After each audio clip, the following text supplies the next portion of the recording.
Hello, welcome to Dracula in Russian Lesson 3. If you have not listened to Lesson 2, please click on it now. If you are new to the channel, please click on Lesson 1. His face was a very strong aquiline, with high bridge of the thin nose and peculiarly arched nostrils, with lofty domed forehead and hair growing scantily round the temples but profusely elsewhere. His eyebrows were very massive, almost meeting over the nose, and with bushy hair that seemed to curl in its own profusion. The mouth, so far as I could see it under the heavy moustache, was fixed and rather cruel-looking, with peculiarly sharp white teeth. These protruded over the lips, whose remarkable ruddiness showed astonishing vitality in a man of his years. For the rest, his ears were pale, and at the tops extremely pointed. The chin was broad and strong, and the cheeks firm though thin. The general effect was one of extraordinary pallor. Hitherto I had noticed the backs of his hands as they lay on his knees in the firelight, and they had seemed rather white and fine, but seeing them now close to me, I could not but notice that they were rather coarse, broad, with squat fingers. Strange to say, there were hairs in the center of the palm. The nails were long and fine, and cut to a sharp point. As the Count leaned over me and his hands touched me, I could not repress a shudder. It may have been that his breath was rank, but a horrible feeling of nausea came over me, which, do what I would, I could not conceal. The Count, evidently noticing it, drew back, and with a grim sort of smile, which showed more than he had yet done his protuberant teeth, sat himself down again on his own side of the fireplace. We were both silent for a while, and as I looked towards the window, I saw the first dim streak of the coming dawn. There seemed a strange stillness over everything, but as I listened, I heard as if from down below in the valley the howling of many wolves. The Count's eyes gleamed, and he said, "Listen to them, the children of the night, what music they make." Seeing, I suppose, some expression in my face strange to him, he added, "Ah, sir, you dwellers in the city cannot enter into the feelings of the hunter." Then he rose and said, "But you must be tired. Your bedroom is all ready, and tomorrow you shall sleep as late as you will. I have to be away till the afternoon, so sleep well and dream well." With a courteous bow, he opened for me himself the door to the octagonal room, and I entered my bedroom. I am all in a sea of wonders. I doubt, I fear, I think strange things, which I dare not confess to my own soul. God keep me, if only for the sake of those dear to me. Remember, day translates to Dane. 7 May. It is again early morning, but I have rested and enjoyed the last 24 hours. I slept till late in the Dane and awoke of my own accord. When I had dressed myself, I went into the room where we had supped and found a cold breakfast laid out, with coffee kept hot by the pot being placed on the hearth. There was a card on the table, on which was written, "I have to be absent for a while. Do not wait for me, D." I set to and enjoyed a hearty meal. When I had done, I looked for a bell, so that I might let the servants know I had finished, but I could not find one. There are certainly odd deficiencies in the house, considering the extraordinary evidences of wealth which are round me. The table service is of gold, and so beautifully wrought that it must be of immense value. The curtains and upholstery of the chairs and sofas and the hangings of my bed are of the costliest and most beautiful fabrics, and must have been of fabulous value when they were made, for they are centuries old, though in excellent order. I saw something like them in Hampton Court, but there they were worn and frayed and moth-eaten. But still in none of the rooms is there a mirror. There is not even a toilet glass on my table, and I had to get the little shaving glass from my bag before I could either shave or brush my hair. I have not yet seen a servant anywhere, or heard a sound near the castle except the howling of wolves. Some time after I had finished my meal, I do not know whether to call it breakfast or dinner, for it was between 5 and 6 o'clock when I had it. I looked about for something to read, for I did not like to go about the castle until I had asked the Count's permission. There was absolutely nothing in the room, book, newspaper, or even writing materials, so I opened another door in the room and found a sort of library. The door opposite mine I tried, but found it locked. In the library I found, to my great delight, a vast number of English books, whole shelves full of them, and bound volumes of magazines and newspapers. A table in the center was littered with English magazines and newspapers, though none of them were of very recent date. The books were of the most varied kind: history, geography, politics, political economy, botany, geology, law, all relating to England and English life and customs and manners. There were even such books of reference as the London Directory, the Red and Blue Books, Whitaker's Almanac, the Army and Navy lists, and, it somehow gladdened my heart to see it, the Law List. Whilst I was looking at the books, the door opened and the Count entered. He saluted me in a hearty way and hoped that I had had a good night's rest. Then he went on. In the next paragraph, we are introducing a new word. The word friend translates to druk. In the next paragraph, we are introducing a new word. The word look translates to smatret. I am glad you found your way in here, for I am sure there is much that will interest you. These companions, and he laid his hand on some of the books, have been good friends to me, and for some years past, ever since I had the idea of going to London, have given me many, many hours of pleasure. Through them I have come to know your great England, and to know her is to love her. I long to go through the crowded streets of your mighty London, to be in the midst of the whirl and rush of humanity, to share its life, its change, its death, and all that makes it what it is. But alas, as yet I only know your tongue through books. To you, my druk, I smatret that I know it to speak. But, Count, I said, you know and speak English thoroughly. He bowed gravely. This is a reminder. Remember, friend translates to drug. I thank you, my druk, for your all too flattering estimate, but yet I fear that I am but a little way on the road I would travel. True, I know the grammar and the words, but yet I know not how to speak them. Indeed, I said, you speak excellently. This is a reminder. Remember, friend translates to drug. This is a reminder. Remember, make translates to delit. Not so, he answered. Well, I know that. Did I move and speak in your London, none there are who would not know me for a stranger. That is not enough for me. Here I am noble, I am boyar, the common people know me, and I am master. But a stranger in a strange land, he is no one. Men know him not, and to know not is to care not for. I am content if I am like the rest, so that no man stops if he see me, or pause in his speaking if he hear my words. Ha ha! A stranger! I have been so long master that I would be master still, or at least that none other should be master of me. You come to me not alone as agent of my drug Peter Hawkins of Exeter to tell me all about my new estate in London. You shall, I trust, rest here with me a while, so that by our talking I may learn the English intonation. And I would that you tell me when I deal at error, even of the smallest, in my speaking. I am sorry that I had to be away so long today, but you will, I know, forgive one who has so many important affairs in hand. Of course I said all I could about being willing, and asked if I might come into that room when I chose. He answered, yes, certainly, and added, you may go anywhere you wish in the castle, except where the doors are locked, where of course you will not wish to go. There is reason that all things are as they are, and did you see with my eyes and know with my knowledge, you would perhaps better understand. I said I was sure of this, and then he went on. We are in Transylvania, and Transylvania is not England. Our ways are not your ways, and there shall be to you many strange things. Nay, from what you have told me of your experiences already, you know something of what strange things there may be.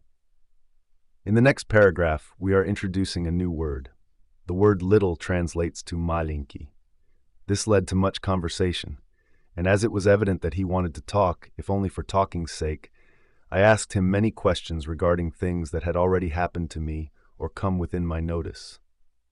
Sometimes he sheered off the subject or turned the conversation by pretending not to understand, but generally he answered all I asked most frankly. Then as time went on, and I had got somewhat bolder, I asked him of some of the strange things of the preceding night, as for instance, why the coachman went to the places where he had seen the blue flames. He then explained to me that it was commonly believed that on a certain night of the year, last night in fact, when all evil spirits are supposed to have unchecked sway, a blue flame is seen over any place where treasure has been concealed. That treasure has been hidden, he went on, in the region through which you came last night. There can be but malinki doubt, for it was the ground fought over for centuries by the Wallachian, the Saxon, and the Turk. Why, There is hardly a foot of soil in all this region that has not been enriched by the blood of men, patriots or invaders. In old days there were stirring times, when the Austrian and the Hungarian came up in hordes, and the patriots went out to meet them, men and women, the aged and the children too, and waited their coming on the rocks above the passes, that they might sweep destruction on them with their artificial avalanches. When the invader was triumphant, he found but Malinki, for whatever there was had been sheltered in the friendly soil. "But how," said I, "can it have remained so long undiscovered, when there is a sure index to it, if men will but take the trouble to look?" The Count smiled, and as his lips ran back over his gums, the long, sharp canine teeth showed out strangely. He answered, "This is a reminder." Remember, look translates to smatrate. Because your peasant is at heart a coward and a fool, those flames only appear on one night, and on that night no man of this land will, if he can help it, stir without his doors. And, dear sir, even if he did, he would not know what to do. Why, even the peasant that you tell me of, who marked the place of the flame, would not know where to smatrate in daylight, even for his own work.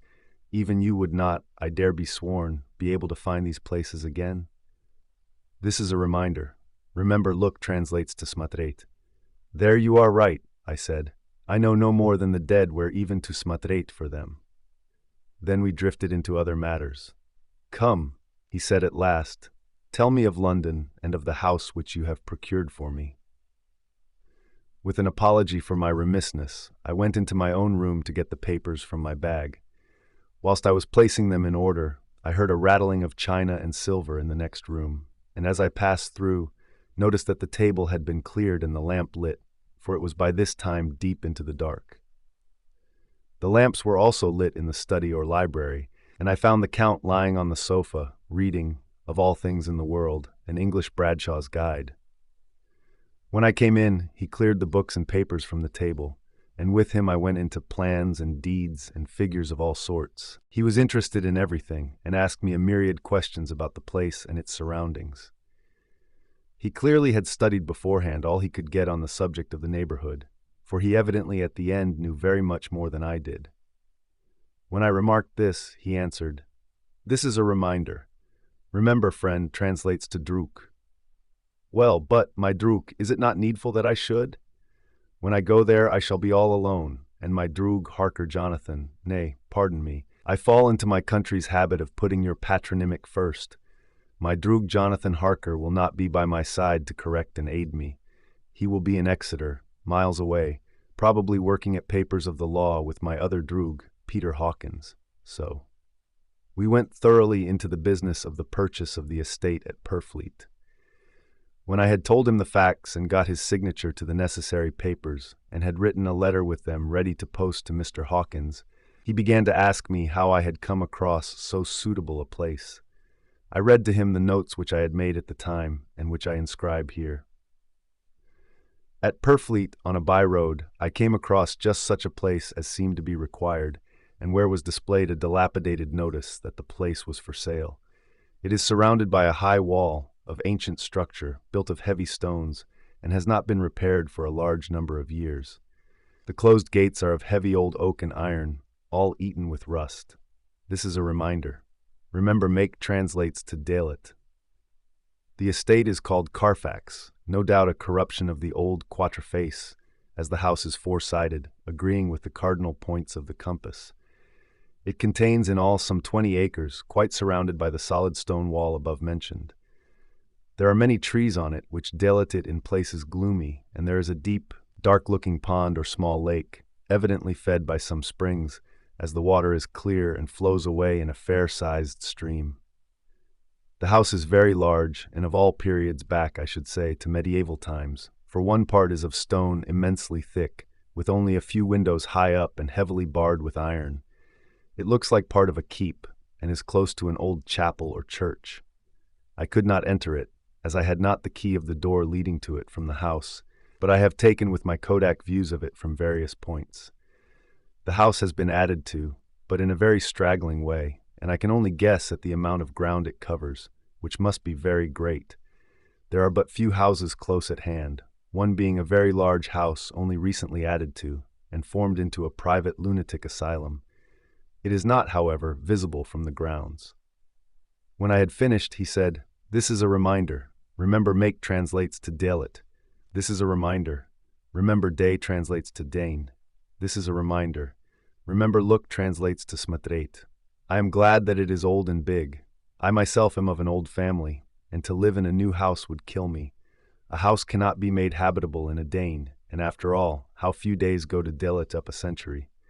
I rejoice also that there is a chapel of old times. We Transylvanian nobles love not to think that our bones may lie amongst the common dead. I seek not gaiety nor mirth, not the bright voluptuousness of much sunshine and sparkling waters which please the young and gay.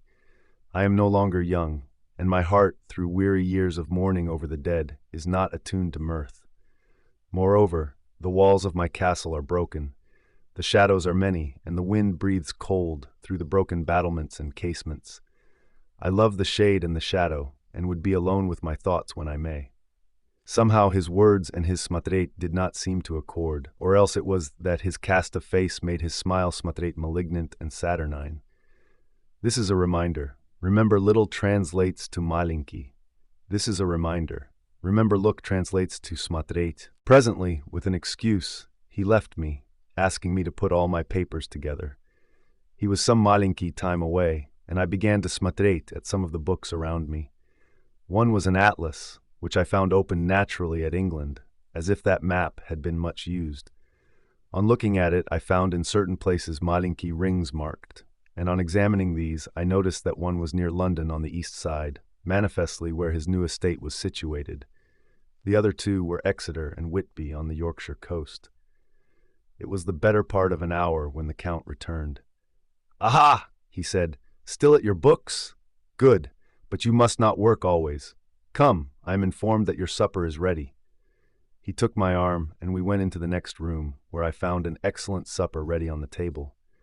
The Count again excused himself, as he had dined out on his being away from home, but he sat as on the previous night, and chatted whilst I ate. After supper I smoked, as on the last evening, and the Count stayed with me, chatting and asking questions on every conceivable subject, hour after hour. I felt that it was getting very late indeed, but I did not say anything, for I felt under obligation to meet my host's wishes in every way. I was not sleepy, as the long sleep yesterday had fortified me, but I could not help experiencing that chill which comes over one at the coming of the dawn, which is like, in its way, the turn of the tide.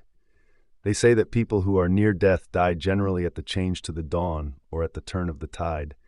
Anyone who has, when tired and tied as it were to his post, experienced this change in the atmosphere can well believe it. All at once we heard the crow of a cock coming up with preternatural shrillness through the clear morning air. Count Dracula, jumping to his feet, said, "This is a reminder. Remember, make translates to Dalit. Why, there is the morning again. How remiss I am to let you stay up so long. You must deal at your conversation regarding my dear new country of England less interesting, so that I may not forget how time flies by us." And, with a courtly bow, he quickly left me. This is a reminder. Remember, little translates to malinki. This is a reminder. Remember, day translates to Dane. I went into my own room and drew the curtains, but there was malinki to notice. My window opened into the courtyard. All I could see was the warm gray of quickening sky. So I pulled the curtains again and have written of this Dane.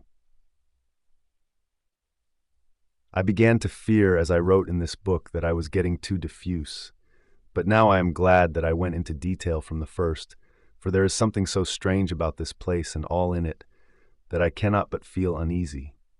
I wish I were safe out of it, or that I had never come. It may be that this strange night existence is telling on me, but would that that were all. If there were anyone to talk to, I could bear it, but there is no one. I have only the Count to speak with, and I fear I am myself the only living soul within the place. Let me be prosaic so far as facts can be. It will help me to bear up, and imagination must not run riot with me. If it does, I am lost.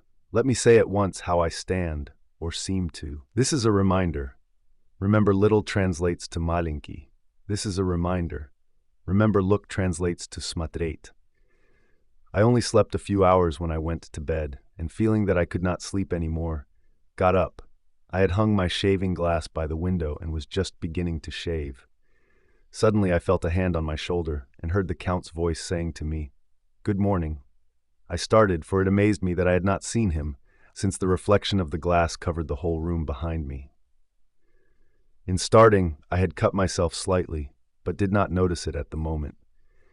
Having answered the Count's salutation, I turned to the glass again to see how I had been mistaken.